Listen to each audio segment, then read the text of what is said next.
Photography Daily is a Loading Zone production.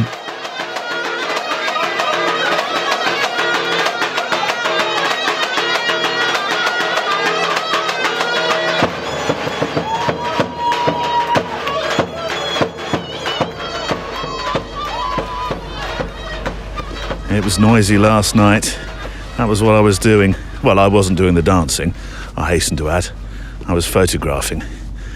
Turkish wedding. Colourful, musical, loud, marvellous. And this morning, well, listen to it now. It's very quiet. I'm on the, well, I can hear in the background a motorboat. You probably can't hear it yet. I have no idea how they are sailing because right in front of me, this is what you might call a classic pea soup. Let me get a photograph for you, otherwise you'll never believe me. F4, shutter speed 100, ISO 320.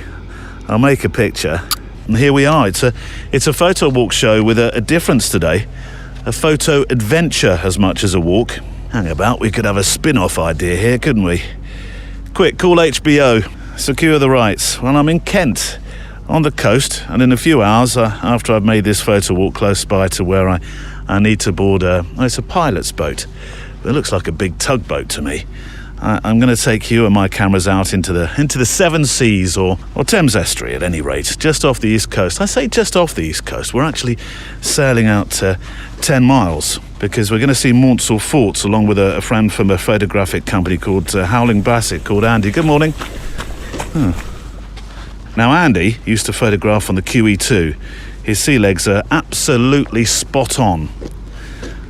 I, meanwhile, am left wondering whether I should have eaten the all-you-can-handle breakfast this morning, and during the show you will find out whether that was actually a good idea, because I'll magically pop back and forth between being on dry land here and being all at sea with Andy as we go out to see the Montsor Forts. Now you need a quick bit of history to understand the significance of them. They're armed, well they were armed towers built in the Thames and Mersey estuaries during the Second World War to help defend the mainland. They were operated as army and navy forts and named after their designer Guy Montsor. Now the forts were decommissioned in the late 1950s and later used for other activities including pirate radio broadcasting. Actually, for those that live in the UK, you'll be very familiar with a character called Screaming Lord Such, who was always the alternative politician. Anyway, Screaming Lord Such set himself up as a pirate radio station, or he had a pirate radio station on one of these forts. Now, we're going out to get some pictures on this boat 10 miles out. Is it 5 or 7? I'll count them for you when we get out there. But they're a magnificent sight.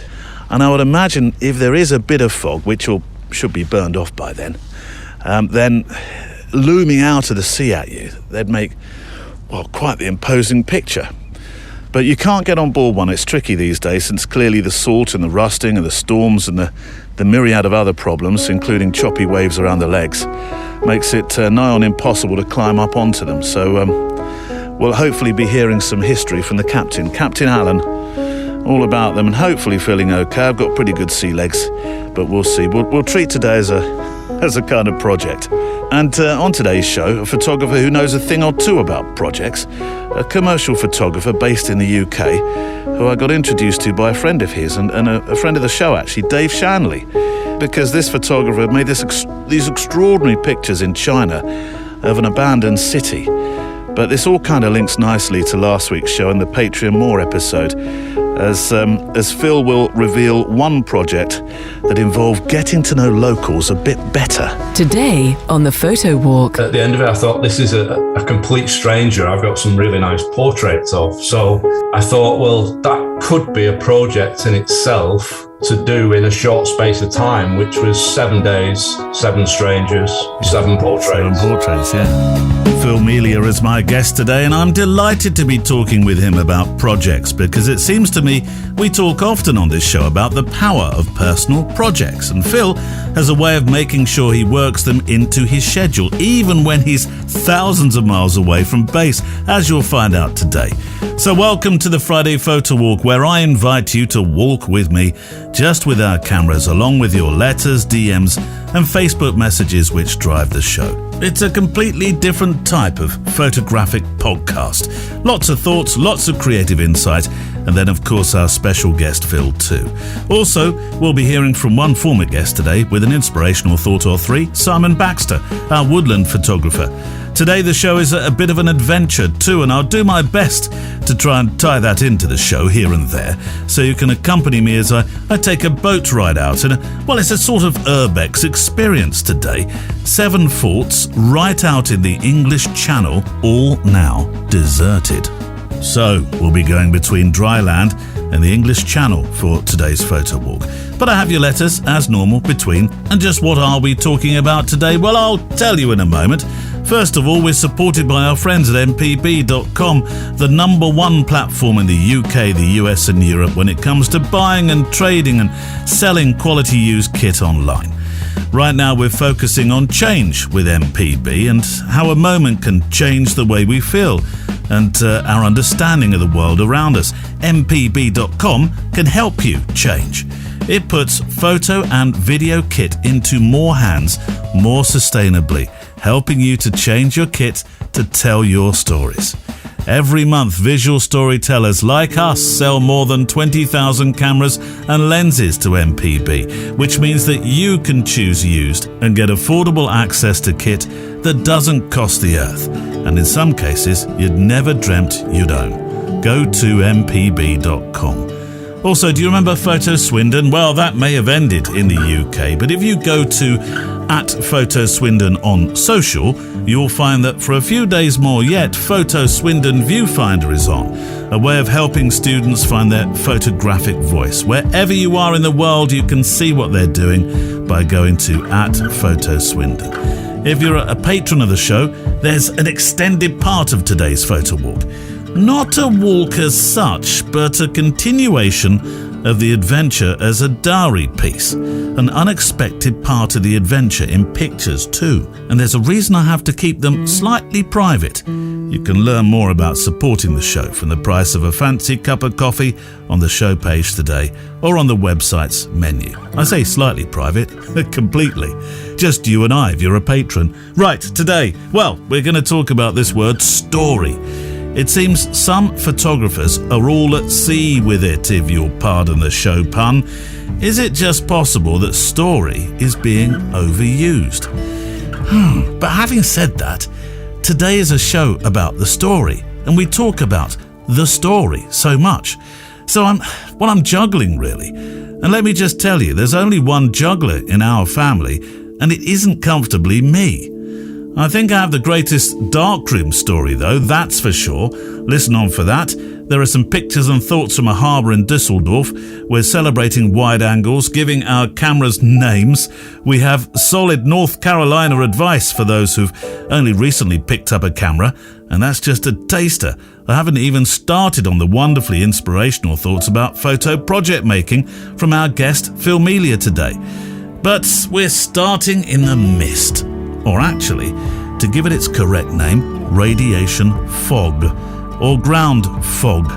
Although sailors now listening, you'll probably call this advection fog, won't you? Because it's also over the sea. Warm air, cooler surface, vapour condensing, forming fog. I think my geography teacher will be proud. By the by, I can't see more than 20 or so metres in places, so I'm watching out I don't walk off a pontoon. Shall we walk then? Coffee and Garibaldi's packed, check. Boots on, check. Waterproofs today, check. Spare batteries, check. Earbuds in, check. Lens caps off. Should we go photo walking? Always speak to locals if you want to get some proper knowledge, some history of the area. I know that seems an obvious thing, doesn't it, to say, but I met a cyclist a moment ago who, now I'm approaching this pier he was talking about. It was not so much a pier, it's a jetty. And it's an old concrete jetty. It was made Second World War, and it was for submarine nets. And I think it was designed to be used after the Second World War, actually, to stop submarines coming up the estuary, up into the Thames. So they built these huge nets, and pontoons used to go down this jetty. I'll get a picture for you. Here it is. It's looming out of the mist, literally as I'm talking to you. That's poetic. And these they used to roll these pontoons down this jetty, and push the nets across the estuary. But the nets were never used. They were never ever used, and they lay in some waste ground behind the jetty itself. And one of the chaps I was talking to, he was a cyclist, he said that he remembers playing in the nets with all his friends. He used to play in the submarine nets. There were miles and miles of submarine nets. These days, of course, that wouldn't happen, would it? Right. I want to start with two things this week. The word story and our 365 like we did last week. The Community 365 reaches its 45th post already. Again, the quality of work you're sending in, simply superb. Keep sending them into studio at photographydaily.show. Photographydaily.show. If you're a first-time writer, first-time contributor to the show, then I'm delighted to hear from you. Here we are. Here's the jetty. Right, the water's coming up about 3/4 the way down. I can see actually it's probably quite slippery underfoot because I'm walking on seaweed. It's another Mark Cohen song, Walking on Seaweed. Let's get a picture of you, for you rather, in the mist. This looks incredible. Put you in my pocket, hold on. So what have we got? We've got, we're at f/2.8. Let's go f/5.6, there we go. 500th, ISO 400. I don't think I need to do that too many times, you'll get the idea. Take you out my pocket. So yeah, be delighted to hear from you in the 365 feature. And I just wanted to read the words from Tuesday's 365 supplied by Pierre Burkhaug, who is a first-time writer, because he starts the subject of story off today, and this is what I want to talk about. Oh, there's a tugboat looming out of the mist as well. Look at this. Is this the boat we're supposed to be on today? Cool, this would be all a bit movie-like if it were. But, subject of story, which we had quite a few letters on. So from Per, hi Neil, first of all, I take great pleasure in your podcast. Haven't been following for more than maybe 4 or 5 months, but I've managed to catch up to the newest episode, mostly by listening while working out. Whoa, get you. I feel I should be doing similar. I fear it would be too distracting listening whilst out photographing, but Per, that's the whole idea of it. But I'm happy it does at least accompany your workout. Anyway, Per says, I've been thinking about sending in a picture or two since you often encourage that, but I must admit I've been a bit intimidated by the story bit of sharing photographs. I've often wondered, and still do, what is the story behind the pictures that I take? And to be honest, so far the only answer I've come up with is that I just like them. Which brings me to the picture enclosed. I shot the picture a couple of weeks ago on a hike in the mountains close to where I live. That would be Bergen in Norway land. Anyways, I finally decided to let my fears go and share the picture. And Per Burkhaug, I'm so pleased you did. The photograph is in the 365 gallery, but I've done something a little unusual, and it's not totally unusual because I've done this with a few photographs, or I will be doing anyway, and I'm including it on today's show page today. And what a picture. I mean, it feels like a kind of fantasy painting from a sci-fi book or movie. There's a real mystery about your picture with a birds circling over this lonely silhouetted figure. Hang about. That sounds a bit like me last week. Do you remember me being when I was being circled by the red kite, and I think it was a kestrel, which made me feel distinctly nervous. But you're right about the story, and if I were to look at the picture, you see, this would be a classic story picture, because I mean, you can start to, in your mind, because a story doesn't have to be something that's preconceived or obvious, like maybe, the first thing that comes to mind is a conflict, a war or conflict picture where you can see clearly probably what the story is in many of these images. But your one, well, it's as I say, it's kind of fantasy picture, isn't it? So you start to form your own idea about what the story could possibly be. But Per wasn't the only one worried about story or thinking about the word story. So often a word used these days to almost define whether a photograph somehow hits the mark. Here's one from Eric Joseph, one of our top supporters of the show. Hi Neil, I hope you're doing well and enjoying fall in England. Here in New Jersey, USA, it's starting to get a bit chilly in the mornings. I'm enjoying that right now, sitting beside the river at my favourite coffee shop. I apologise in advance for the rant. I'm going to try and keep this short. I was listening to the most recent episode, 261, or one of the most recent ones, and wanted to send my thoughts following Steve's comment about, does everything have to have a story?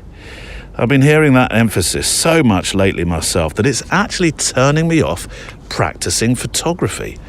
There seems to be an attitude developing from the photographers and creatives I follow in social media and podcasts that all photography must have a story, and if not, then it's somehow rubbish. But Eric continues, personally, I don't feel any of the photos I take have to tell a story, and I don't see what's wrong with taking a photo of something because it's pretty. I don't see what's so wrong about photos being what they are without all these labels thrust upon them. Yes, you can make a story, and photojournalists excel at doing so. I much preferred photography, says Eric, when it wasn't categorized and judged so much, when it was just about the experience of being, interacting with nature or other humans and making something together. By the way, I really enjoyed this episode. Simon Baxter has a way of bringing out the beauty in what many would consider ordinary. Oh, bravo to that, Eric. And yes, story is a word that's been troubling some of you, and I thought that was the end of it, but then there was another mail, this time from Ben Worley. Neil, the idea of everything having to be a story is something that I too have for a while now considered is diluting the meaning of the word. I fear it's been hijacked by those who influence, make YouTube films and don't entirely understand the concept of what actually is a true story. Let's take the guests that you often mention, McCullin and Bailey. Let's set aside the pictures that McCullin made that are pivotal to our understanding of plight for decades and decades. Each and every one, undoubtedly, a story. But now let's look closer to the photographs he makes near his home in England of the landscape. Now, these are not necessarily stories, but they do tell a kind of story about him, his mind. When you look at how they're processed and presented, he burns those skies and shares himself within them. But each picture, is it a story in itself? Maybe. Maybe not. They're striking pictures, no doubt, but stories? Then Bailey, well, his portraits stand up today as much as they did yesterday, but if you asked him if each one was a story, he'd no doubt give you the Bailey stare. I know, I've been at the end of one a while back. But then you say no more. That's like a proper cliffhanger. You have to write back and tell us your experience of Bailey, please, Ben. Like processing fad, says Ben, maybe this word will eventually be repatriated with its true practices. All the best from Ben. Well, yes, I can see that the conversation about the word story has affected one or two of you. And if you get a few mails, that likely means that, because it's always the way, that there's many, many, many others of you that feel the same way, that just thought, well, you know what, I won't write in, but bravo, there's a feeling I'm sharing. So I would love to hear from you. If you can send an email to studio@photographydaily.show. But there is a balance to this. There has to be a balance. We sound like the BBC, Neil. No, I don't mean just for that reason. I mean that there is a balancing factor to this, and I'll read that later on during the show.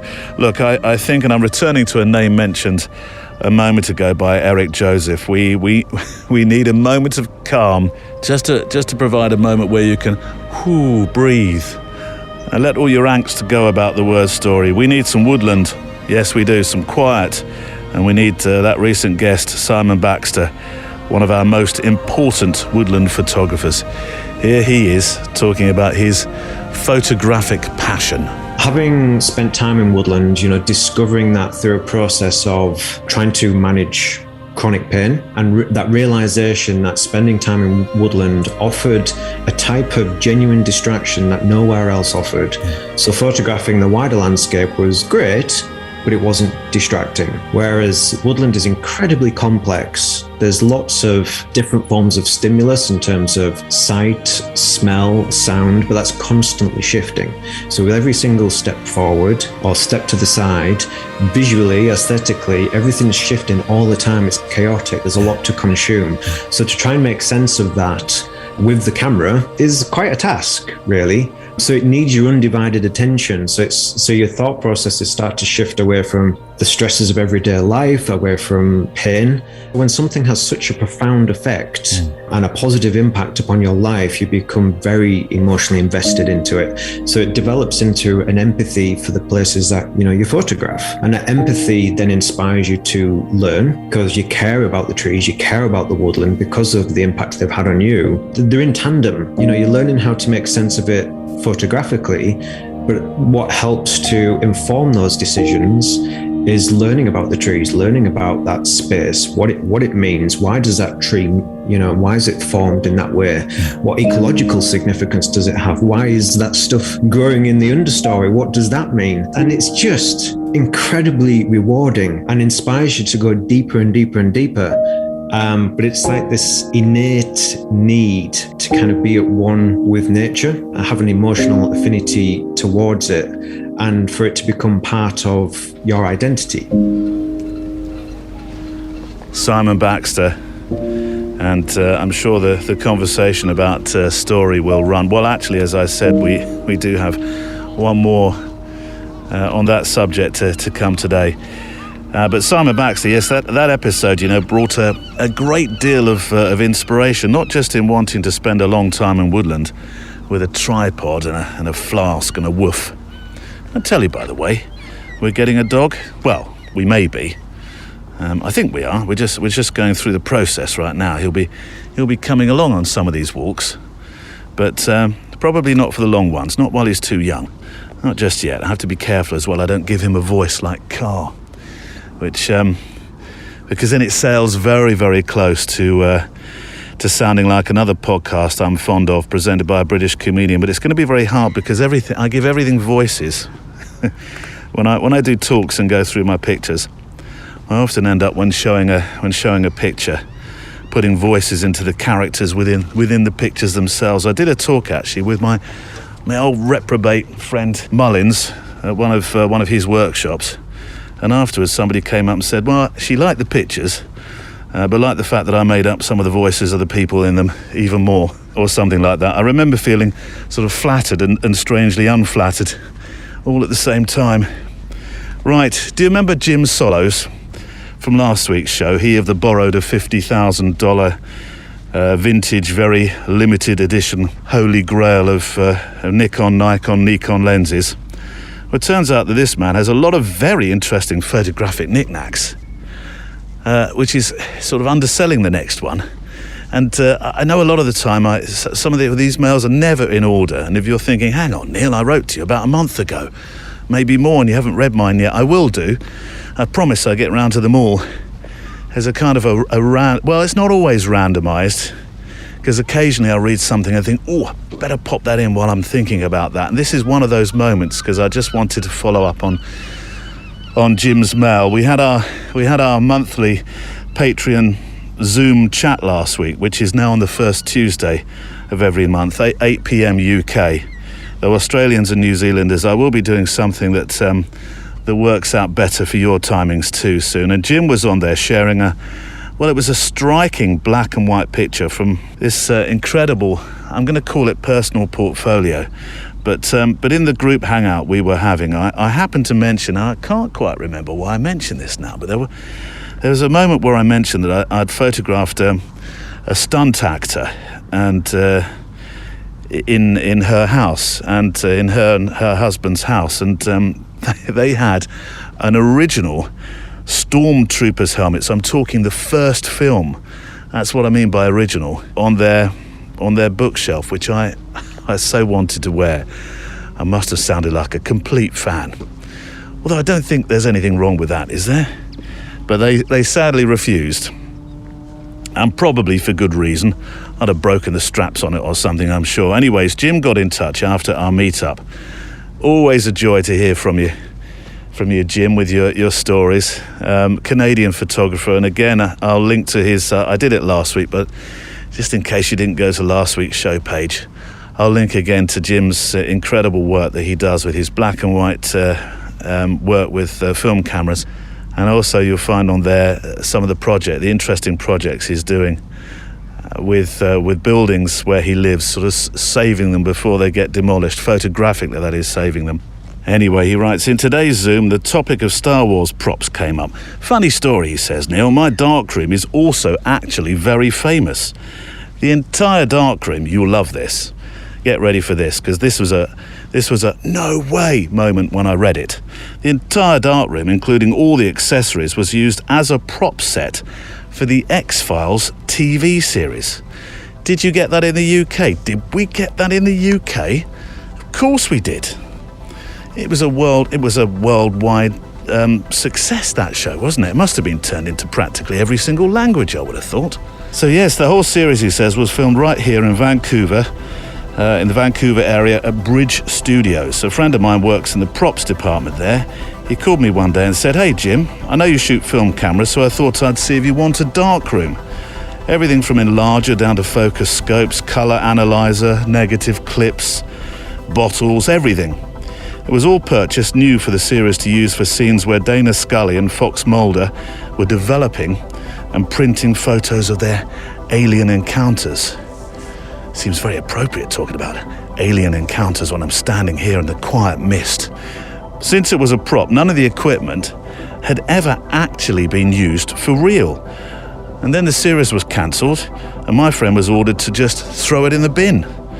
He said to get there by the end of the day and I can have it. I'm pretty sure I have the world's most famous darkroom. But I've never had a weird encounter in there, even when the lights are out. What a story. Thank you so much for sending that in. That's fantastic. You probably have got the world's most, well, definitely in television terms, the world's most famous darkroom. So one week you write to me with a $50,000 lens that you're just trying out for somebody, and the next week you tell me that you've got the X-Files series darkroom that was never ever used, which you're now using successfully. Oh, just brilliant. Right, I think it's time to find out how my sea legs are doing. Landlubber Neil to Sea Dog Neil. Have you made some pictures yet? Well, actually, Studio Neil is going to interrupt at this point, just for a moment, and I'll navigate you out to sea soon enough where my Photowalk self has pulled Captain Allen aside for a brief chat about where we're headed on this photo adventure in between our walk today, of course. He'll tell you about these forts that we're travelling out to on his ship, or pilot vessel, former tug, which are surrounded by sea, sitting on a sandbank that's 10 miles off coast. Not the type that you can sunbathe on at low tide, but at anywhere between 7 and 30 metres depth. These forts were designed by the British designer Guy Maunsell, which earned him the, some would say, cruel title of eccentric inventor. Which could be fair when you consider that he was asking a couple hundred men to man an outpost on stilts which theoretically left you to the whim of storms, gunships, brave bombers, and all manner of other anxieties. You'll see what these look like on the show page, of course, but note the way that from afar they resemble something out of a Star Wars film, those huge AT-AT walkers on 4 legs that carried troops inside their bellies. Well, the designers had noted several inspirations for the design, one apparently being the sea forts designed by Guy Maunsell. In the summer they were unbearably hot, think of a tin can house and you probably understand why, and in the wintertime they were uncomfortably cold. The idea was to deter an attack from the air on the mainland during the Second World War by loading these things up with trigger-happy army, constantly training their anti-aircraft guns on anything that looked vaguely menacing. Though their history does extend beyond the war to inspire the work of those designing and maintaining oil rigs, and there is, for me at any rate, a fascinating history post-war, including pirate radio. But let's join a proper old sea dog, and he doesn't mind that title at 74 years young. In fact, he told me he was rather proud of it. Captain Allen. You've been doing this journey for 20 years. Yeah. And what's the history of them? Well, they were built in 1941, and they were built at Gravesend, and they were towed out here, floated out here, and they were sunk in position. So they're not piled in the ground like some people think. They're sitting on big concrete floats, which would then fill the water, which would then open the valves up and fill the water, allowed to sink. And they were built to when the German bombers came over during the start of the Second World War. Navigation wasn't as clever as it is now, no GPS or anything like that. So they'd come over here, they'd pick up the River Thames, which glinted in the evening, and it was easy. They could follow the River Thames up to London, dump the cargo in London, then go back. And people realised that's what they were doing. So then they built these forts, and they built them in the Mersey Estuary as well, the Humber. But these are the only surviving ones left here. And they were built there, and they shot down several German aircraft, flying bombs. They even shot up a submarine once. Wow. What's inside them then? Are they just empty metal shells now? Yeah, pretty well. But you would have had dormitories, you would have had galleys. Yeah, you would have done, yeah. And they were connected by, once upon a time, walkways. Walkways, yeah. All the walkways are gone now, yeah. Well, I'm looking forward to seeing them. They're a long way away yet, though, aren't they? And the visibility is terrible, yeah. So you won't. Well, normally, where we are now, you would see them. Oh, would you? Yeah, you would see them. You'd start to see them looming. You would see them, yeah, but the visibility is terrible. So we probably won't see them until we're something like 2 or 3 miles away, probably. Yeah. Right. We're at number 2, boy. There's the wreck over there, by the way. Look. No, is that the wreck of? That's a munitions wreck, isn't it? Yeah, that's the Richard So Montgomery. I'm told that if that goes up, it would take the Isle of Sheppey out. Oh yeah, might do. I don't know. Nobody really knows. It's a munitions ship that went down, isn't it? Yeah, it is. Yeah, the Richard Montgomery. Yeah. It was 1944, I think it was, and it came over here from America, loaded up with torpedoes, cluster bombs, mines, just about anything and everything. And it was told to anchor there by the then harbour master, and he anchored in the wrong place, and it grounded at low water on the sandbank there and broke its back. Oh. And they unloaded what they could unload, the easy stuff. Bear in mind it was wartime. So they unloaded all the top decks, the easy stuff.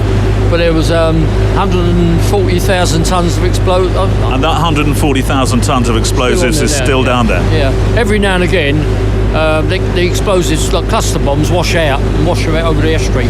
And then the trawlers pick them up and the dredgers pick them up, quite regular. Just a thought on that ship before we get back to our walk. At 441 feet long, costing just over $2 million to build in 1943, as you can hear, the life of this ship, SS Richard Montgomery, was short-lived. Captain Allen is right, it was moored not far from a sandbank in the Thames estuary and dragged anchor, while the captain was apparently asleep.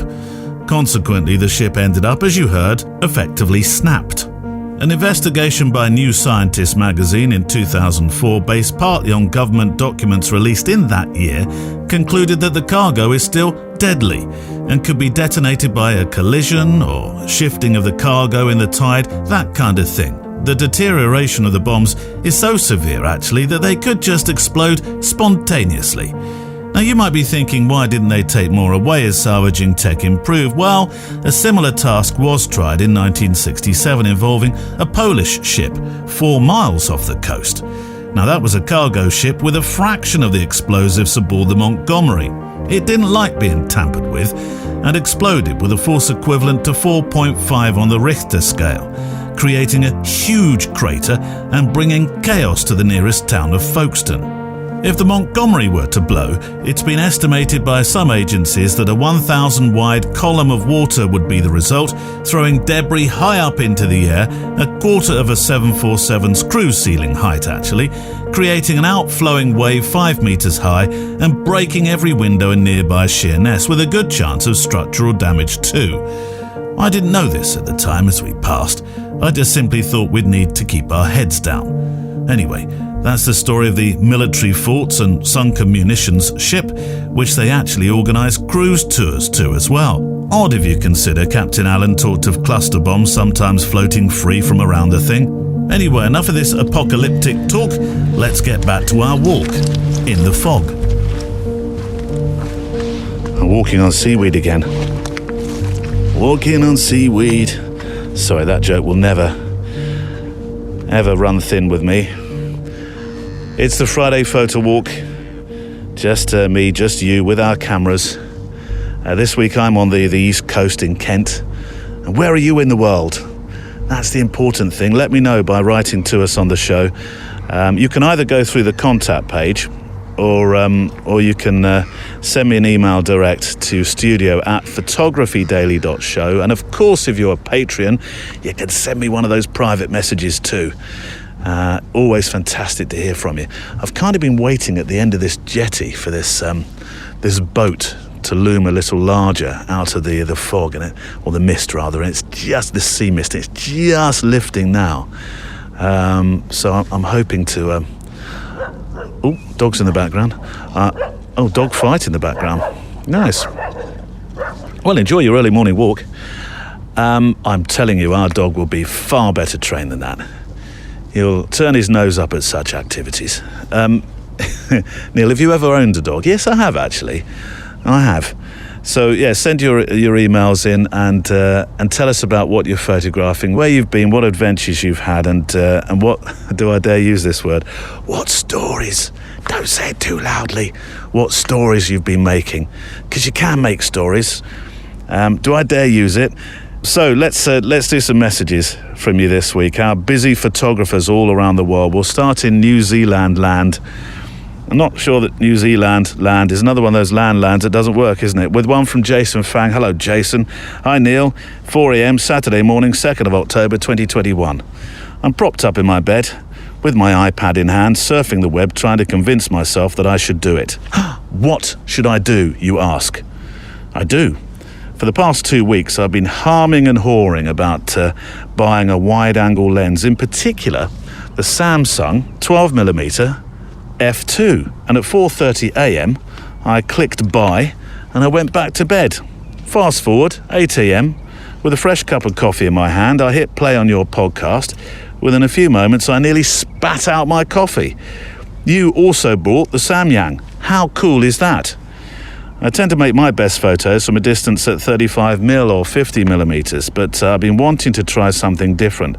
I hope that challenging the way I view the world from my viewfinder will also shake up the way I view my life and inject more joy and resilience.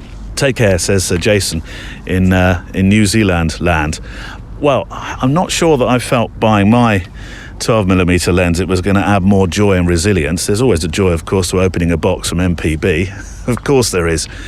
But I'm not sure about resilience either. But that's a fair way to describe it, I suppose, in some respects. I just wanted to see more of the world around me when I was photographing.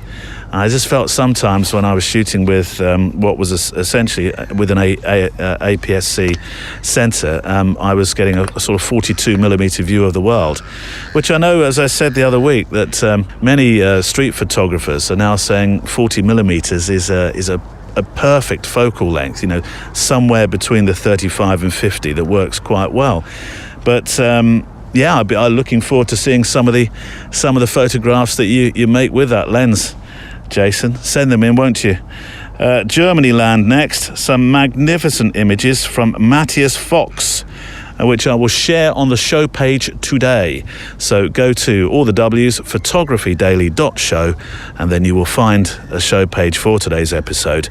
And you'll see these pictures from Matthias, and also, of course, don't forget you can go there for the Community 365 feature and the photo stories that we have on there as well. Don't mention stories, Neil. Sorry, I'm going to keep walking in. Do you know what? I'm just going to use it, but I do understand perfectly what those that were writing letters in about it were saying. Hi, Neil, says Matthias. Some shots from a photo walk at the inland harbour of Dusseldorf. I used a GFX 50S since I wanted to get as much detail as possible. These images are part of a bigger series. And he's given me a a 500px address to go look at, which I'll certainly put the link for you on the show page today. Absolutely loved, and I mean this genuinely, the muted tones, the sort of slight I think there's a slight feel of cross-process to them. Very gallery-like. I can see these are pictures taken, well, they're taken in docks, as Matthias said, and they fit actually quite well thematically with today being down by the sea, although I can't see any. There are some docks at local Sheerness, which is only about a mile away from where I am now, but you wouldn't see anything for the mist at the moment. But these pictures are phenomenal. They're the kind of thing I could so easily see on large white walls in a sort of fancy, trendy architectural office. So thank you for those, Matthias. They were absolutely incredible. They really were. Right, this boat is looming now out of the mist. So if I don't get it now, I think the mist might, because it suddenly came down. When I came here earlier, it was reasonably clear, and then poof, the mist descended. Let me pop you in my pocket here. I'm using my X Pro 1 with, Jason, are you listening? My 12mm lens. We're at ISO 400. The birds agree. What are we at here? F5.6. But I can't have the picture too light, otherwise the mist just completely consumes the photograph. So I've got to use f8 instead of f5.6. 500th of a second. And there we go. This tugboat, or this big boat, launch boat, pilot boat, whatever it is sort of looming out of the mist now. Let's get this picture. You can probably hear there's another small motor launch passing as well. How they can honestly see where they're going, Lord only knows. And they're going quite a lick as well. You can probably just about hear that in the background. There we go. Take you out of my pocket. So, just before we hear from Phil Melia in chapter 1 of his story today, I'm using story in the correct sense there, one from America Land in North Carolina. Hello, Neil, I'm enjoying your refreshing show. Refreshing?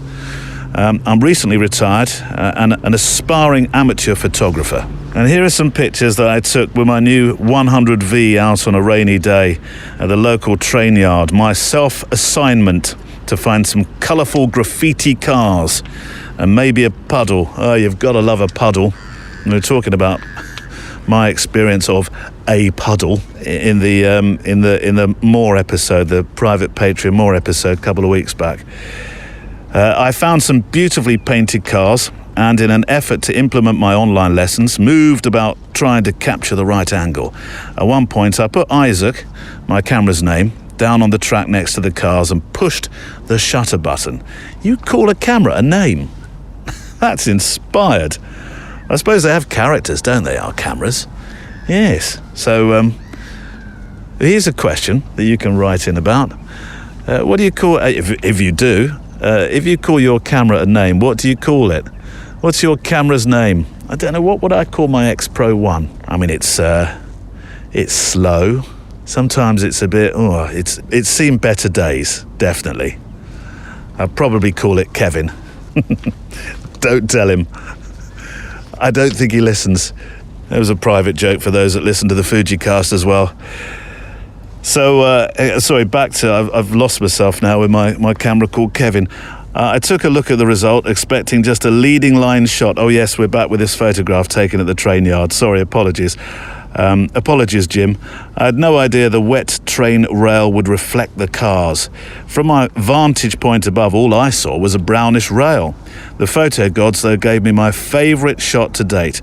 The moral of the story for my fellow newbies: go out in the rain, the sunshine, the morning, the night, indoors and outdoors, keep shooting and happy accidents will result. Bravo, you're absolutely right. Regards, Jim and Isaac. Isaac the camera. From Raleigh in North Carolina. Hallelujah, and all associated words. And I'll put Jim's picture, made of course through Isaac, on the show page today. I'm going to get another picture, made with Kevin actually, of this boat looming large out of the water now. Same f-stop. Same, shutter speed's gone up just a fraction, 640.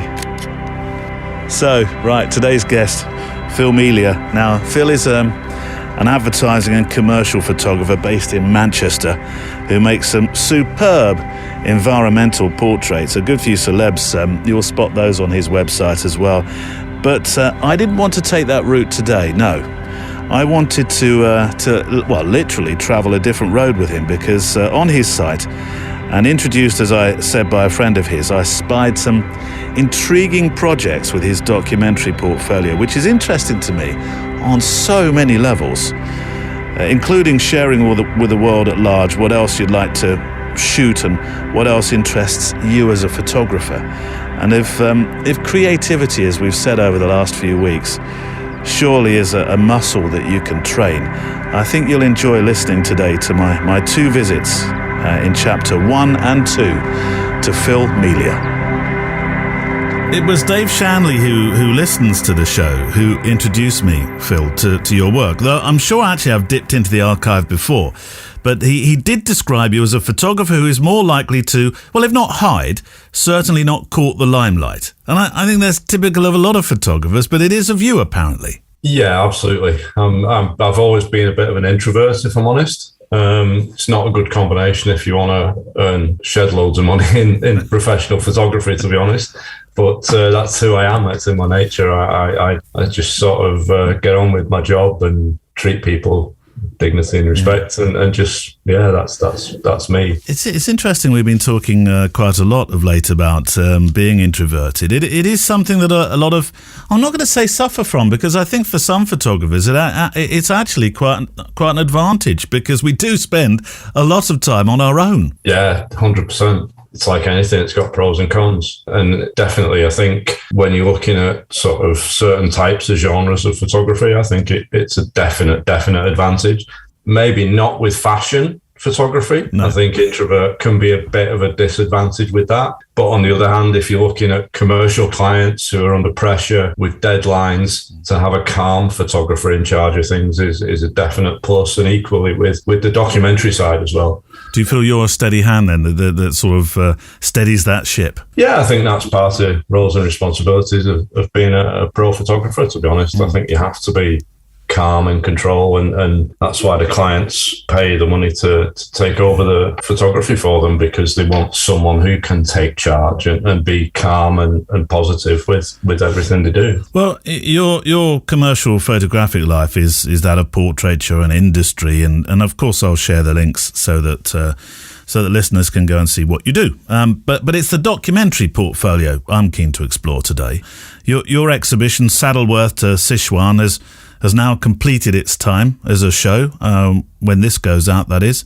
So how did that go? And was it, I bet it was good to see people back in a space looking at photos on walls, wasn't it?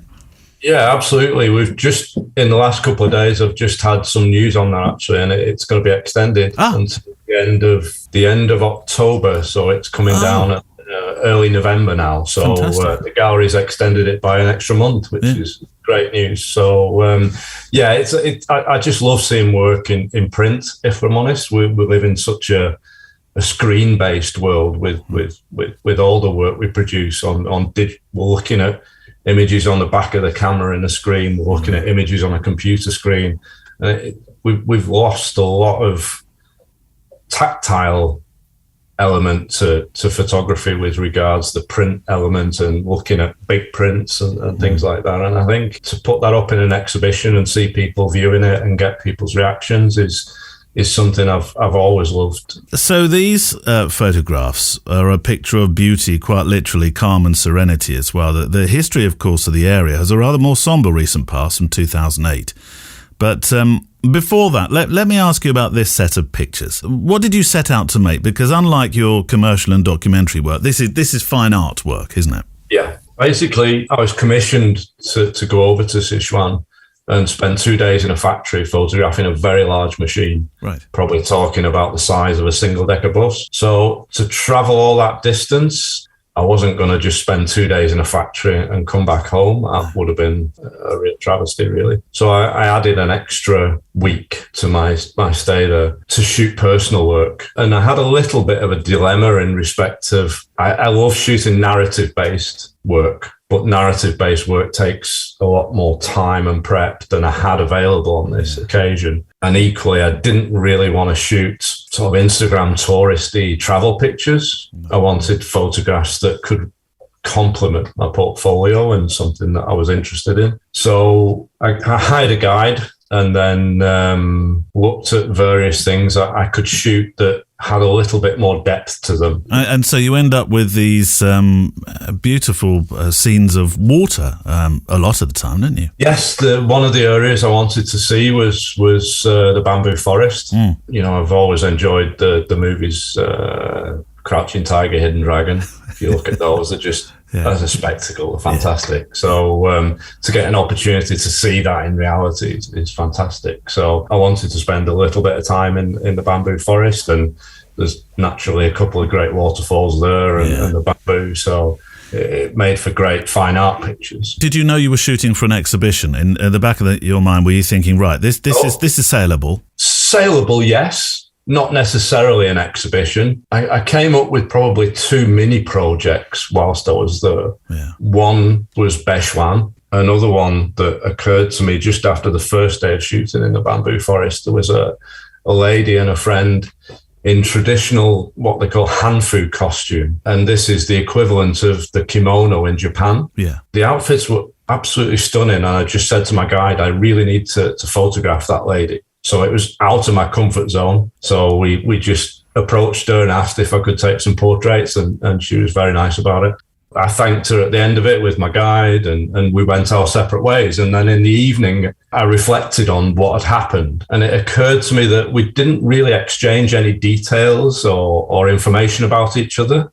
At the end of it, I thought, this is a complete stranger I've got some really nice portraits of. So I thought, well, that could be a project in itself to do in a short space of time, which was 7 days, 7 strangers, 7 portraits. 7 portraits, yeah. Isn't that sort of the happy accidents, I think, that lead to these opportunities are fantastic, aren't they? Absolutely, yeah. So that was my initial thought of an exhibition where I would create a small exhibition where the emphasis would be on the viewer to decide for themselves who that person was, what they do, what the background was, rather than be fed that information like a traditional exhibition. Yes, clever. I like that. And then with the other pictures, fine art pictures that could be sellable, possibly part of an exhibition, but nothing fixed in stone, nothing agreed. Let's go back to The Strangers, because that was this sort of sub-project, happy accident coming out of everything else that was going on. Your additional time that you put on, your flights back, seven extra days. So you got 7 strangers.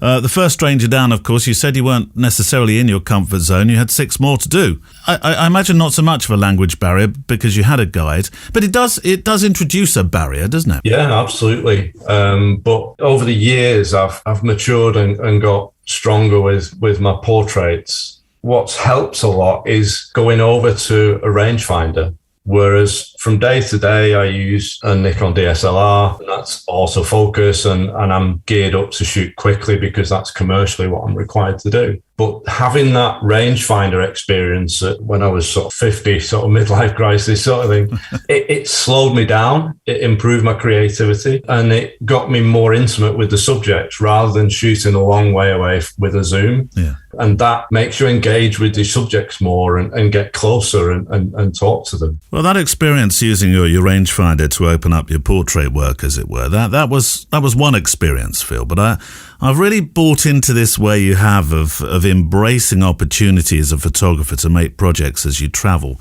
to do a little research, to look into the history of where you're going to be, because you discovered in your reading a city called Bechuan, which in 2008 was razed to the ground by a magnitude 8 earthquake. 2 minutes of quake, and I know the region you were working in and based in suffered this quake. But how did you find Bechuan in particular for a photo story? I came across the story when I was looking for projects to shoot with me going over to China, and one of them was some urbex sort of pictures and a little story of Bechuan, and it was sort of saying it was an abandoned city in the jungle sort of thing. Yeah. So I thought, I'd love to take some pictures of that. And then when I look more on detail, a magnitude 8 earthquake is absolutely horrendous, and over 100,000 deaths and 18,000 unaccounted for. Is just such a horrible place. And so I didn't really know what to expect fully when I got to Bechuan. I expected it to be abandoned. It's abandoned as a living area, but it's not really abandoned because it's maintained. They've put infrastructure in place to make the buildings stable, and it is a memorial site at the end of the day to all those who lost their life. As a photographer visiting an area such as this, there's a fascination I know for seeing what happened. Such as, I suppose, in many respects, the Chernobyl trips people make with a camera as well. But how do you balance that sort of that factual, inquisitive, respectful storytelling, which you seem to have done by your pictures, with what some might find sort of a more macabre interest? It's difficult. I think when you're there, you can't help but be saddened and affected by it. The worst thing for me, I think, was looking at the buildings in front of me that were in various states of collapse, and knowing that probably someone's loved ones are still under that rubble. So it is a grave. And I think that's very, very upsetting from me personally. And there was a single little stall selling sunflowers and some steps going up to a memorial site where people could put the sunflowers. And I just felt compelled to do that myself. I had no connection with anyone in the region. I'd never heard of the story beforehand. Your previous guest, Nikki Heppenstall, when she talked about if a tear escapes, it shows we're human, and that definitely happened to me on that occasion. I can feel I often mention this, and I genuinely mean it, but I can feel the quiet in your pictures. When I look at them, I can't imagine there was a lot of noise at all. No birds. Maybe I'm over dramatizing, but that's what they feel like to me. Yeah, absolutely, 100%. It was very still, very quiet. I probably only saw about half a dozen people in the whole area at the time I was there. It feels like a reasonably unearthly experience. Yeah, it was very, very eerie. And photographically speaking, I was surprised that the contrast was there was really deep blue sky and sunshine. And it was just total contradiction to what was in front of me. And nature is reclaiming the buildings. I mean, most of the buildings seem to have bushes or trees sprouting out the top of them. You can see it beginning to encroach upon that. And what's also not widely known is that in 2013, the region had its worst flooding in over 50 years. So a lot of some of the exhibits and some of the site was actually destroyed by a flood. So you can see on some of the pictures in the windows at the bottom level, there's sort of mud and silt and plant life and things. And that's probably as a result of the 2013 floods that the region had. So it's been badly affected by the weather. So all in all then, your trip in China, this story, the Bechuan story, the strangers, the 7 strangers, and then of course you produced your fine art work while you were there.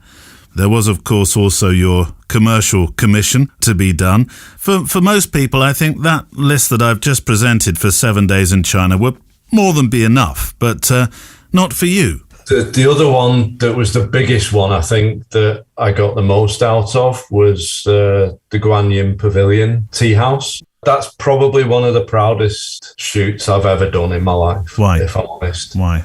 Because of my maturity and the way I've developed as a photographer over 30 years, I'd say. Because the way I approached it and researched it, I was very proud of everything from start to finish. So I had my guide. We went in, we literally sat down with the owner for half an hour and drank tea. That's it. For the first half an hour, we drank tea. So the tea house has been in existence for about 300 years, so it's very historic. It's gone through a lot of changes when you look at the changes in China and how quickly things move and change. So I asked through my interpreter, told him what I was about as a photographer and what I wanted to do, and paid my respects and dues to him, and said, is this possible to take pictures around your tea house? And he said, yeah, no problem at all. And then after that, there was elderly Chinese gentlemen just sat around. They sit there from 5:30 in the morning till about 11 o'clock in the morning, and they just drink tea and smoke, play dominoes, have a chat. Yeah. But on every table, I would again go up to them, and I would literally, my guide sat with the owner and his mum and didn't follow me around or anything. So it was literally just me approaching elderly Chinese gentlemen sat in their tea house, having a drink and a smoke, and saying, can I take your portrait? Can I take a picture? And I would literally just smile, nod, like you sort of talked about previously with Don McCullin. Yeah. You'd smile, you nod, point at the camera. And I think there was only one chap who said no. No, right. And you say, yeah, no problem. You bow and wave and walk off. And then all the rest nodded politely, smiled, and then they just left me to it. But again, I was working with the 35mm lens wide open. So you're quite close. Close Yeah. Close to them. Environmental portraits. It's just, and I think looking at the results and the way I approached the whole job, I was really proud moment for me. And when I was there, the owner told me that he gets lots of photographers in from all around the world, and they just sort of skulk around the background with a long lens. They don't pay the respects to him, they don't ask permission of anyone, and they just take long pictures and then disappear again. And it's so disrespectful, I think. Right, we'll return to Filmelia very soon. Oh, I've just seen, do you remember earlier, well, not so long ago, I thought it was a launch or a boat that went past quickly. No, it's somebody on a jet ski. It's just gone whizzing by in the mist. So yes, we'll return to Filmelia very, very soon on the show. Right, time to share the work and thoughts from one of our amazing patrons who without there honestly would not be a show. And I genuinely mean that. It's one thing making a podcast. It's quite another in terms of size and time and effort to make what I consider to be a real magazine show. And yeah, I think this is in every way. Anyway, from the price of one high street coffee per month, patrons are so important to helping maintain a future for this cast. I know you've heard me say that before, but it's true. And to thank you if you're a patron, you get to hear the extra more editions, which are a mix of personal photographic diary essays, our book club, and now extended parts of the guest interviews, which you can hear on the very, very easy to download Patreon app. It's like having your own personal private podcast app. Yes. So there's an edition every Saturday with extra pop-ups every whenever. Anyways, here's our patron of the day today. This is Rob Merkestin in Holland land, or Netherlands land. Hello, Neil. You did say some wonderfully generous and kind things about the show and the inclusivity of it, which I'm being far too British to read, Rob, but sincerely thank you for those thoughts that you made. I've sent you a couple of pictures here. Since I'm usually quite fussy and insecure regarding my images, says Rob, things tend to lose their momentum, at least in my mind. This is probably the reason why I've never really sent you emails for Friday's mailbag edition, so I've decided to take a dive into the archives straight away, hoping to find something to compensate for the tricks my mind sometimes plays on me. Very poetic, Rob. But thank you very much. I'm so pleased you did dive into your archives, even though it's not in essence a Photowalk picture necessarily. Only you and I, and you, of course, as you're walking along with me, only us three will know. But these will be on the show page today, and I absolutely love them. It's a study of, what can I say? It's a study of lines and shapes, and well, there's there's another dreamlike quality to this.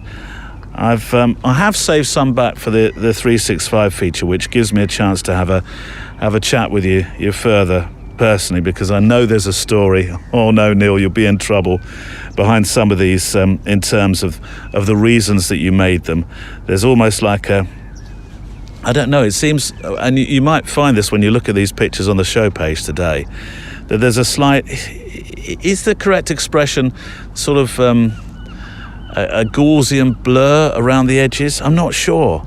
I forget the name for it, because I don't hardly process using Photoshop at all these days. I'm a Lightroom user, hardly touch Photoshop. Probably for the, I don't know, the odd bit of facial retouching, but really not much at all. But I have to say, it looks very effective in your pictures, Rob, here. And you know what? This is the kind of work of somebody who never looks to be very far from their camera, because I kind of travel with you through your days in the photographs that you've sent in. Go see them in the show notes. I promise you won't be disappointed. So thank you, Rob, and thank you for those sending your pictures in this week to the Photowalk. I'm on a photo adventure today, making some pictures on shore here, but also offshore today, looking at these forts from the Second World War that sit in an estuary just off the east coast. When I say they sit in an estuary, it's a bit of a travel, an hour and a half each way, 10 miles on a tugboat. It's not exactly quick to get out to them.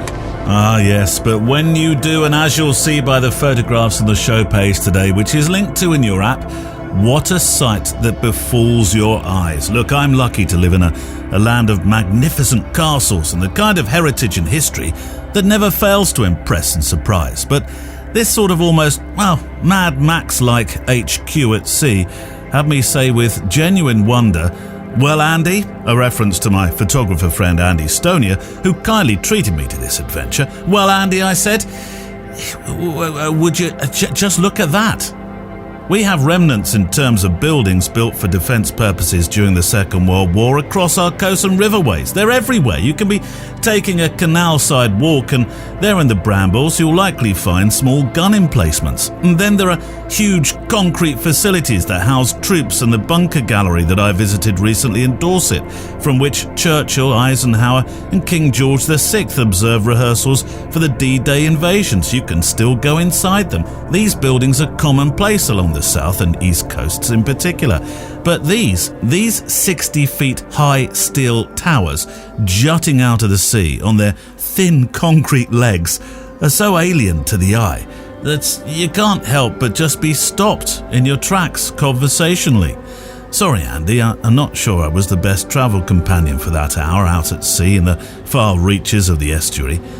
Following the war, though, there were some fascinating visitors who set up home on these towering sea forts, including radio DJs, who frankly, tired of the archaic broadcasting laws we had in the UK, wanted to emulate their American counterparts and treat listeners to a diet of what they really wanted: rock and roll.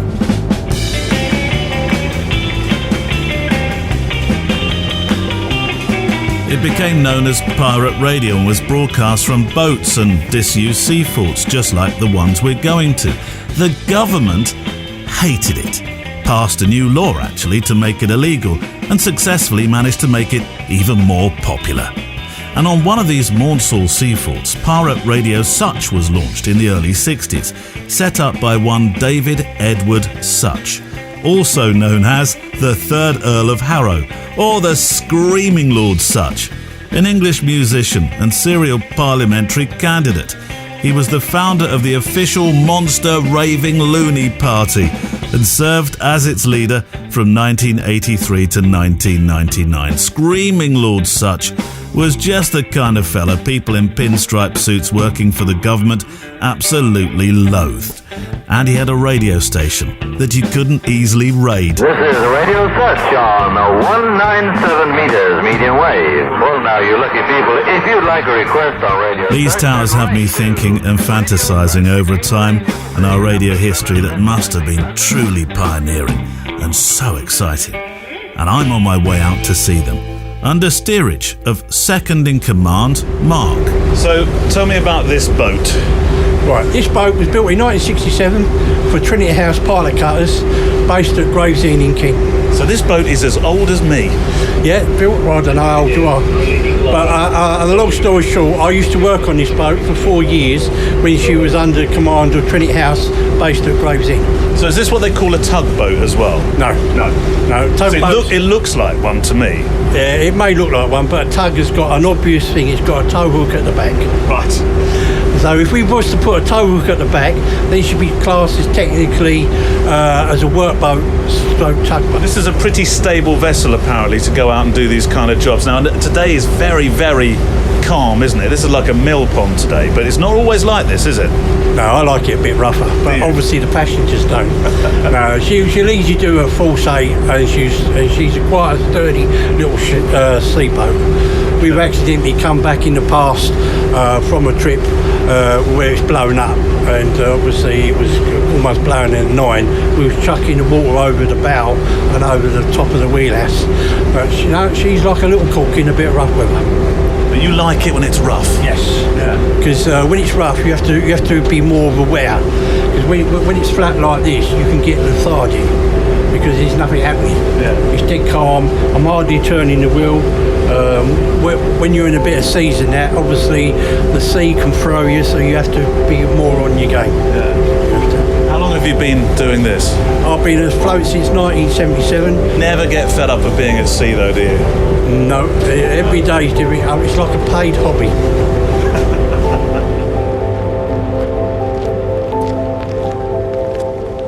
The Friday Photo Walk, you and I with our cameras, our flask, our Garibaldis, if you're properly packed in your camera bag. Yeah, if you've got dividers, make sure you leave a space for the Garibaldi biscuits these days. You know, it's an important piece of camera kit, in my life at any rate. If you'd like to send your pictures in for the Photo Walk, then please do. We've always got space for them. Your letters, your thoughts, I'm going to say stories, your thoughts about what you're photographing and why, any projects that you've got coming up, anything that you think will inspire others, because that's what this podcast is all about. It's fantastic to obviously talk to our guests, and Phil's returning in just a moment or two, but equally the idea of this podcast, the idea of this community, the idea of this format of this particular show is that I get a chance to hear from you, and obviously then it inspires those that are listening and are part of the podcast that way, as we walk out with our earbuds in, making our pictures of a Friday. I like to think you're doing this on a Friday, but I know, looking at the downloads, not that I'm much of a stats man, but I kind of have to be really sometimes. But it's interesting to see what sort of times, what days that you listen. Actually, quite a fair few of you listen on a Saturday stroke Sunday. So yeah, here's a message from Jane Batchelor, which comes full circle on the stand by story theme. I haven't titled the show yet as I'm recording this, but I don't know, between you and I'm going to use story in the show title today, surely, am I? Well, or maybe, because there's quite a lot to say about our adventure too. Oh, you're a very noisy chap. What's the matter? I'm expecting bread. No, I'm sorry, I brought nothing with me. But Jane says, Neil, I just wanted to add my thoughts to this thing about storytelling at the moment. I agree that it's hard to find a story when you're photographing a plate of food. Oh yeah, that's how this whole thing started, wasn't it, really? We talked about how different objects may not necessarily be stories as a photograph, and I entered the thought that a plate of food, a picture of a burger, though taken nicely, may not necessarily be a story in itself. Yeah, that's where it started. So yes, a bit of context to Jane's mail. But generally, says Jane, there's a story to everything, isn't there? It's just more tenuous in some pictures than others. Surely, don't call me Surely. What film was that? Don't digress, Neil. For example, a perfect picture of a patty in a bun. It's a patty in a bun for some people, but what about the chef and how the meal was prepared? What about the journey for the ingredients and the baking and the farming, even the plate and the potter? The difficulty is that unless you provide context by words or pictures, some pictures just don't always shout story. but it's always there. So SOS, says Jane. Save our stories, I say. Anyway, just a message to say that the podcast has become my companion on my walks as a keen amateur photographer and arable advisor in Missouri. Oh, the gulls are getting a bit noisy, a bit feisty out there. Keep it down. So thank you, Jane. There's a lot of mails from America land of late. I'm serious, by the way, of coming across to do some kind of photo retreat, and I'm talking to my good friend Terry in Tennessee about how that may come about. If anybody knows, Terry knows. That almost sounds like a commercial, doesn't it? If anyone knows, Terry knows. Right, it's time to return to hear Chapter 2 from our guest, Phil Melia, who's been in some form, I think today, unknowingly mentoring us in the power of the project.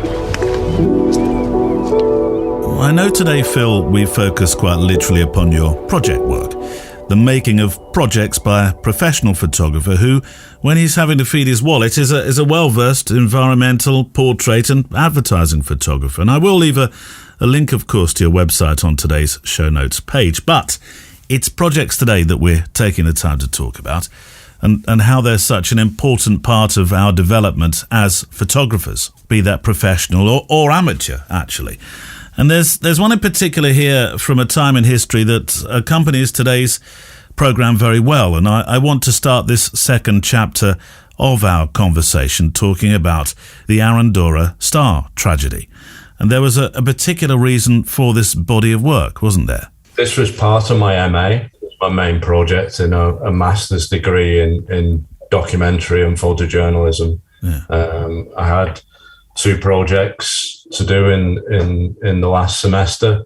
One was a travelogue and one was an issue-based story. Yeah. And whilst I was researching the travelogue, which turned out to be the Palio in Siena, I was looking for fixers, to be honest, the Italian community in Manchester that could help me with language or people in Siena to help me with that project when I was out there. And this story was on the Italian community website. And I ummed and ahed about it as a project because obviously as a photographer, I want to take pictures. I want to get involved. And I was struggling at first to see how I could generate enough photography to satisfy me out of a project from the Second World War. So it's important to provide some context here.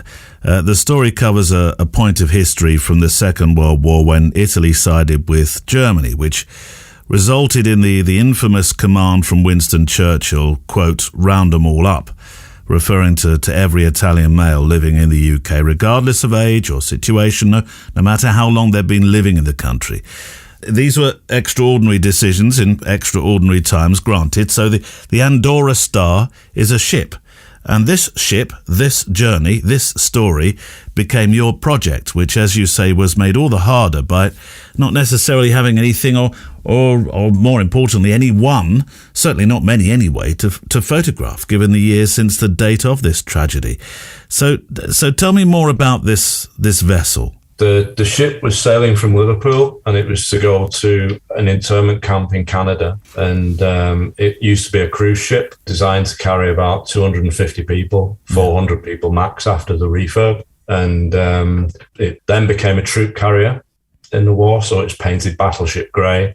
It had armaments on it. And then it was ordered to take 1,700 prisoners, internees to Canada. So it was massively overloaded. It was kept in battleship grey colours. It kept the armament. So from a German U-boat perspective, it was a battle. It was a military target, and there were sort of 1,700 internees, the prisoners of war, and the Italian side of it was about 500 or 600 Italian internees, and the internees that were rounded up by Churchill were aged between 16 and 70, regardless of their standing in the community or the status of how long they've been in living in the UK. It was tragic. So the ship was torpedoed, how did you then make? I mean, that's the story. That's the story from World War II. Then, of course, now you've got to try and piece together a photographic project around it.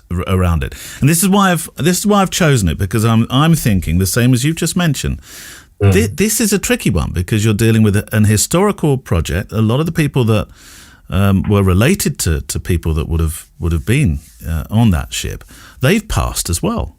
Yeah, absolutely. I put this to my tutor and he said, if you don't do that story, I'll fail you because I want it. Oh, my word. So, but it was really fascinating because I had an approach that was very, very meaningful on a subconscious level that I wasn't aware of at the time. I decided I wanted to photograph people who'd lost their loved ones on the ship. Yeah. Direct loved ones. So I didn't want third cousin, twice removed sort of people. I wanted people who'd lost their fathers. Yeah. So I found, I think it was about 4 or 5 people who would be willing to be interviewed and have a portrait taken. And one was a survivor of the incident. To make up the photography, I wanted the portraits of the individuals who'd lost their fathers. I then wanted a shot of them with something personal relating to their father. So it could be a picture or a cigarette case or anything that they would have. So that would be another element to the photography side of things. And then part of the story was that one of the bodies of more than one, to be honest, was washed up on the shores of Scotland, on the west coast of Scotland. And because the ship was sunk off the north coast of Ireland. Right. I wanted to go up to Scotland to see the coastline and actually found a crofter, a third generation crofter there who discovered the body with his dad. He was 15 at the time. So that added to the collection of things. And then I got a collection of memorabilia from eBay on the story. But the biggest the biggest thing that sort of spooks me, there's 2 elements that really make the hairs stand up on the back of my neck. One is that this was like you, I'd never heard of the story. We went up to Scotland, my wife and I, to interview the survivor in Glasgow, and then we would go into Edinburgh in the afternoon to photograph someone else, and then another part of Scotland in the afternoon on Sunday. So on the Saturday morning, we photographed the survivor in his flat in Glasgow. We then drove to Edinburgh, stayed in a B&B, and then at lunchtime when we got there, we decided to go out for a walk to get something to eat. We took a wrong turn out of the hotel in the B&B. And as we were walking down a side street, I glanced out of the corner of my eye, an antique shop on the other side of the road. And in the window was a life buoy from the Arandora Star. Wow. And I just froze. It was like so spooky. And then I thought, I really need to photograph the survivor with that life buoy. Yeah. So we then phoned him and arranged to go back on the way back, and we recreated the photograph that I'd already taken with the life buoy. There was a second moment for you, a sort of subconscious moment, perhaps, of this project and the importance with regard to something that's very personal to you and your relationship with your father, wasn't there? Yeah. It only occurred to me a couple of years after the event.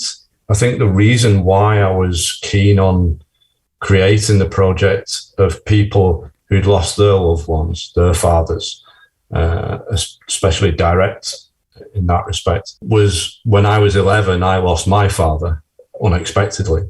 He went into hospital for a routine operation and didn't come back. So there was no chance to say goodbye, no closure in a way. And I think that hit me quite a lot a couple of years after the event, when I realized it suddenly had a light bulb moment and said, yeah, that's why I've been photographing these people who'd lost their loved ones. It's because that's exactly what happened to me. My father went to hospital for a routine operation and didn't come back. And that affected me badly. And it still hurts me today, to be honest. I think it's interesting, isn't it, that we invest an awful lot of ourselves in pictures without knowing sometimes why. Yeah, definitely. I think it's who we are as people and how we've been brought up, and our personal emotions definitely get involved, especially with the narrative-based work and the documentary work. Stories are on our doorstep, and quite literally then, as you're looking across the road and finding the story in a shop window. The brass bands that you photographed, the businessman with his... I was fascinated by the hidden collection of racing legend cars. Your day with Dennis Thorpe, who's the legendary former photojournalist with the Guardian. Are you always looking for a story? Is there a sort of Phil Melia light bulb with a bit of flex attached, just waiting for electricity all the time? Yeah, absolutely. Yeah, I just love narrative-based work because I think I feel as though I've got to catch up. Yeah. When I was a student, I started off doing a foundation course in art and design, and then applied to universities and colleges for to do a HND or degree, and one of the places I went to apply for was Newport College to do documentary, and I didn't get in. And I ended up at Salisbury College shooting advertising and commercial work. Yeah. So I spent a lifetime doing advertising and commercial work, which if you think about it from my perspective, that's about as thin as a piece of paper. Right. Whereas you look at your documentary work and it's like War and Peace. But Phil, returning to this idea that there are wonderfully compelling documentary pieces and pictures to be made closer to home. Inspirationally, we've gotten used to the idea that there's much to learn within a mile or three walk of our front doors. Yes, but there's still this sort of wanderlust that many photographers have, where it's believed you have to be or go somewhere really different, really exotic, and we're all guilty of that. I know I am as well. Absolutely, yeah. I think there's a lot of emphasis on especially in the social media element today, where all the exotic stories are all around the world. Yeah. It's South America, it's China, it's Asia, it's here, there, and everywhere. But there's loads of stories on your doorstep that we need to look at, like, you know, my projects on the brass band, for instance, that's on my doorstep, and it's historical, it's cultural. It'd be easy, Phil, to take the dollar or pound or euro or whatever you work in these days and just enjoy your commercial work. But what do these projects bring to you? Do you think even if you do retire, and it's far too early yet from the commercial work, do you think you'd carry on making the narrative documentary stories? Absolutely, yeah. That's personal satisfaction. That's my enjoyment in photography, to be honest, more than anything else. I can't see me ever giving up documentary. I want to do more, if anything, and ease back on the commercial side of things. What do they bring to you, though? What do you feel you get from it as a photographer or a person? You get a sense of honesty, integrity. It gives you lots of personal, creative satisfaction and mental health and well-being, professional development. It encompasses you as a person. You learn so much more as a person. You grow more as a person. You see humanity a lot better. It just gives you so much mental stimulation and creative stimulation as well as an education. My thanks to Phil Melia for his time this week. Of course, there'll be links to Phil's work and projects on the show page on the website today. I'll tell you who's on next week's show in a moment, but I just know you're going to absolutely adore her approach and philosophy to photography and writing. That definitely is a reason to hang on for the very last word today. We'll play out in a moment with a closing record, as has now become the custom. But before we do that, I want to thank you for the shares on last week's show. You came up trumps. I said if you could share it in various places, I'd be really privileged and honoured. And you did. And it popped up in some Facebook groups that gave rise to a few new mails from new listeners that you'll hear from in the weeks coming. But I have to mention Barbs and Miller Jefferson from Edmond, who heard via a friend in an Olympus forum. And the reason for the mention is that Barb's starts a course of treatment on Monday that's going to take her away from photographing the wilds of Oklahoma with Miller for a little while, which has been their shared hobby for 18 years. Delighted, she said, to find a new podcast to listen to, and it looks like I'll have a long back catalogue to explore. I'm looking forward to taking virtual photo walks for the foreseeable with my husband, Miller. So, Barb's, thank you. Miller, good to meet you too. And here's to the adventures that we're all going to take together.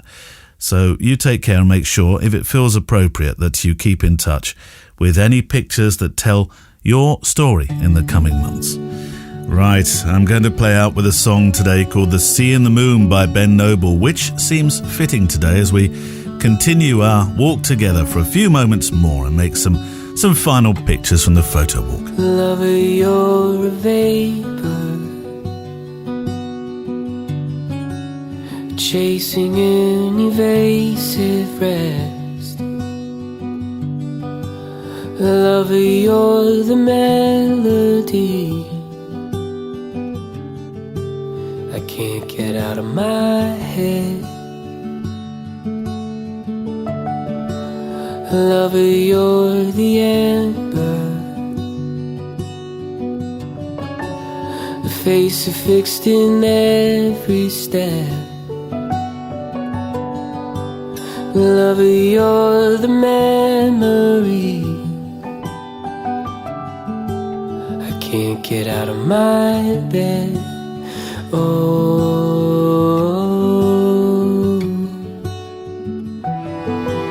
it happened so soon. The sea and the moon, weaving the darkness with the light. The sea played its tune to reason the moves, but it fell far, far, far.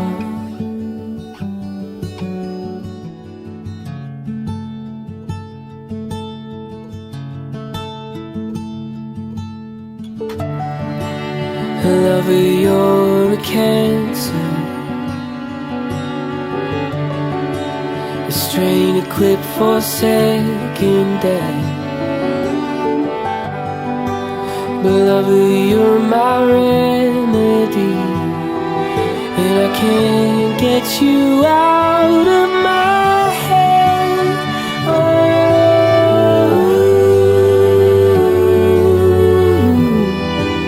it happened so soon. The sea and the moon, weaving the darkness with light.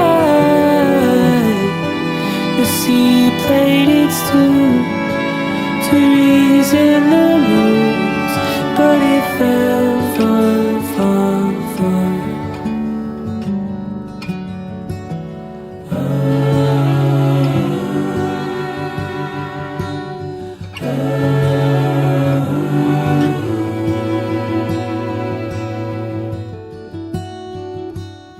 It's a long way down, and it's a long way down.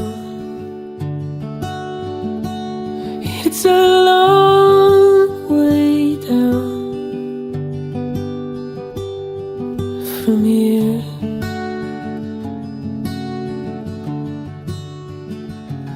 It's a long way down. It's a long way down. It's a long way down from you. The wonderful voice of Ben Noble. And that is it for this week. Thank you for your mails and messages you have certainly shared. And I hope you've enjoyed a slightly different walk, an adventure, if you will. And of course, I'll share my images from what I saw on the show page this week, alongside our wonderful contributors who've sent some amazing work, such as Per Berghaug's incredible artistry. We've talked about the word story today, and I'll be interested to hear your take on it. either in the private Facebook group, which I'd love you to join, or indeed by email to studio@photographydaily.show. Use that address too if you'd like to send in your own stories, your own thoughts, your own projects, any inspiration that you have for other photographers. And of course, you can send your pictures there too. We've learned about the world's most incredible darkroom. Goodness knows how Jim Solos, you're going to follow that. We've talked about getting out in the rain, the sunshine, the morning, the noon, the night, and just shooting and waiting sometimes for those happy accidents. Phil Melia's approach to making projects, I hope, will inspire you to start making your own. And remember, we have a photo essays tab on the website, which is a place you can start experimenting in. Next week, my guest is Miranda Remington, a very, very honest writer and photographer. Started in advertising, but left for quite a while actually to look after her son, who has autism. Then, aged 50, her creative life was reborn. Her message is take nothing for granted, every frame counts, but if you want a life story, I have one for you next week. Tomorrow in the More Show for Patreons, what happened when the boat reached the forts? Well, not quite what I was expecting, that's for sure. That and book club tomorrow. James Nakwe with Inferno is the book we'll be looking at. Quite the photographer, quite the book. But you probably knew that. Music on the show today from the incredible artslist.io, and I look forward to photographing with you, hearing from you, and talking with you next time. Photography Daily is a Loading Zone production.